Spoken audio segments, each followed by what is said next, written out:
السلام عليكم. waxaan la yaabanahay aniga hadda odayga afhayeenka hawiye muxuu la hadli laayahay hadda maxaad odayga afhayeenka hawiyow hadda maxaad u hadli laadahay lafti gareen iyo ciyaalka Itoobiyaanka watay ee askarta calamada Itoobiyaanka watay waxay joogaan maanta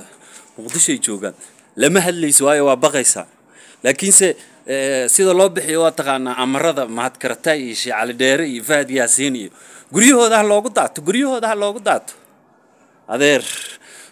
wajigaagu u madow yahay aqligaagu u madow yahay 9.8 waxba kama qaadaysid beeshaas hadda lafti gareen wax ka qaadi weysid annaga waxba naga ma qaadaysid adiga iyo kan xun ee dhahay ilmaha Itoobiyaan baa u dhala Xamse iyo Xasan Sheekh ayaga dhigo duruusta ayaga dhigo anshax ayaga barayaalaha ninka dawladda dabada kula jira ee beesha dhan u gafay ee leh Itoobiyaan baa ilmaha u dhala haday talaabo sharci ka qaadi waayaan